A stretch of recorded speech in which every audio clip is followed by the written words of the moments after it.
Ewoks. Ewoks are the small, furry, teddy bear-looking creatures from the forest moon of Endor. You've definitely seen them in Return of the Jedi. They're the ones who helped the rebels take down the second Death Star shield generator. Even though they look cute, Ewoks are absolute survival pros. They live in the treetop village of Bright Tree and fight using spears, slingshots, and clever traps. When the Empire rolled into Endor, the Ewoks didn't run. They teamed up with Han Solo, Princess Leia, Chewbacca, and the rest to take them down. They speak Yuakese, a mix of real-world languages like Tibetan and Nepali. One of the most famous Ewoks is Wicket W. Warwick, played by Warwick Davis. He was the first Ewok to meet Leia and pretty much became the face of the Ewok tribe. Even though they're primitive, the Ewoks have a strong spiritual side.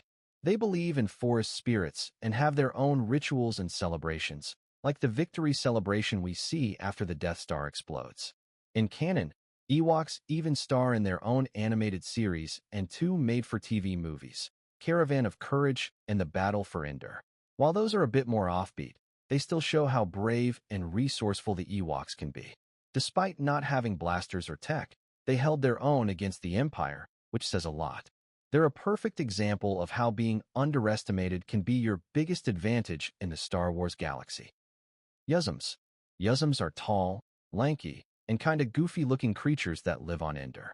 They've got long limbs, big mouths full of sharp teeth, and a wild, unkempt look, basically like giant, fuzzy Muppets on stilts.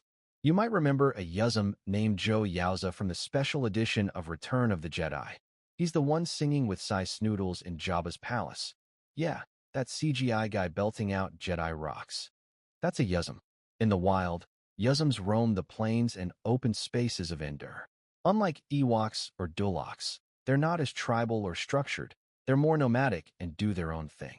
They're known for their strong legs, which help them run fast across the terrain, and their loud, booming voices.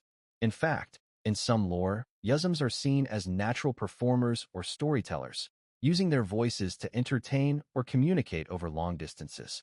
In the old Ewoks cartoon and other background lore, yuzzums are shown to sometimes interact with Ewoks, though not always peacefully. They're not super aggressive, but they're big enough to be intimidating if provoked.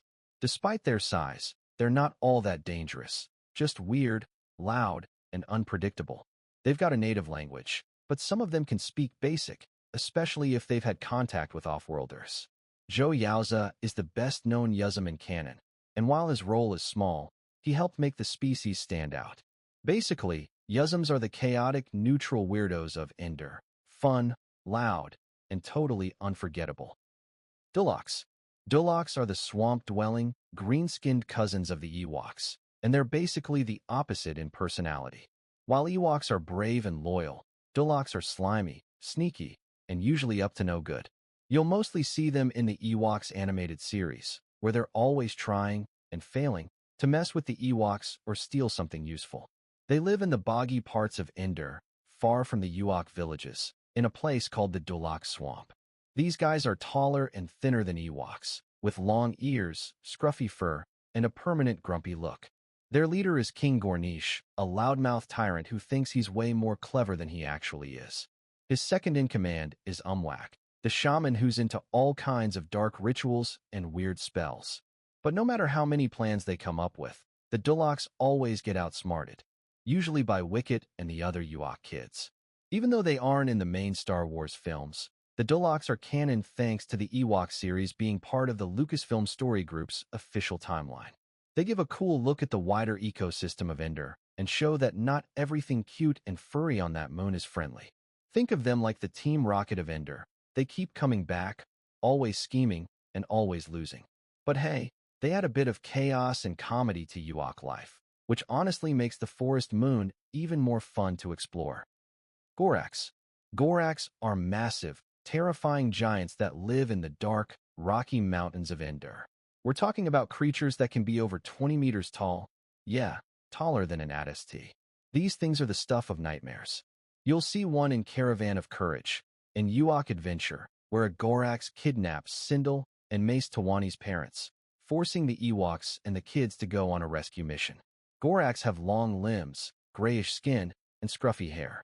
Their faces are rough and beast-like, with deep-set eyes and massive jaws. They're not super intelligent, but they're smart enough to build cages, set traps, and hunt smaller creatures. They live in mountain caves, far from the forest where Ewoks live, but when a Gorax shows up, it's a big deal. Ewoks fear them, and for good reason. Even brave warriors like Chukatrak and Kink know how dangerous a Gorax is. In terms of behavior, Gorax are usually solitary. They don't roam in packs, and most of them just want to be left alone. But if they come across something interesting, like a shiny object or a small creature making noise, they might snatch it up out of curiosity. Unfortunately, their idea of playing can get deadly fast. Gorax aren't seen much in modern canon, but Caravan of Courage is still part of Star Wars history. So while you won't run into them in the movies or shows, they're still a creepy part of Endor's ecosystem. Giant, deadly, and unforgettable. Marauders. Marauders are the main villains in Ewoks, the battle for Endor, and they're way more brutal than the Empire or anything the Ewoks had dealt with before. These guys are called the Sinyasin Marauders, a group of violent, nomadic aliens who crash-landed on Endor and decided to stay and terrorize. They're big, armored, and ugly, with skull-like helmets and rusted weapons that look like they've seen 1,000 battles. The leader of the Marauders is King Tarak, a cruel warlord obsessed with finding power, especially the kind that comes from technology he doesn't understand. His second-in-command is Karal, a fallen Night Sister from Dathomir who uses dark side magic and can shapeshift into a raven. Yeah, straight-up Sith Witch vibes. Karal and Tarak believe Sindel Tawani's communicator is some kind of powerful relic, so they go full scorched Ewok Earth trying to get it. The Marauders ride giant reptilian beasts and destroy Ewok villages without a second thought. They don't care about the forest, the Force, or the balance of nature. They're just out to conquer and plunder. Their tech is crude, their armor looks stitched together from scrap, and they live in a fortress that screams Bad Guy HQ. Even though they only appear in Battle for Endor, the Marauders stand out because they bring pure chaos to a planet that's usually peaceful.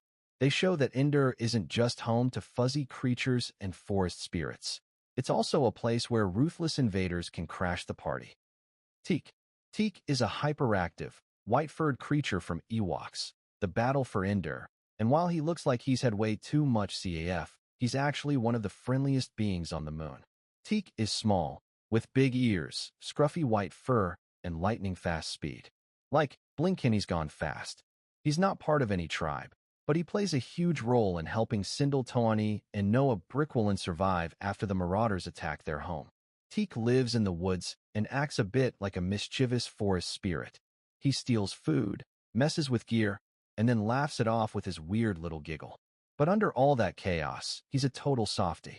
He takes care of Noah, and later helps Sindel trust him by constantly bringing her food and looking out for her. When the Marauders and their witch ally Karal go after them, Teek proves he's more than just fast, he's brave and loyal too. While Teek hasn't appeared in any Disney-era canon shows or movies, he's still part of Star Wars lore through the Battle for Endor film. Fans love him for being such a strange but lovable character. He doesn't speak basic, just weird little noises and chuckles, but his actions speak way louder than words. Teek represents the unexpected kindness you sometimes find in Star Wars. He's not a Jedi or a soldier, but he makes a difference. And even though he looks like a cracked-out rabbit, he's one of Endor's hidden heroes.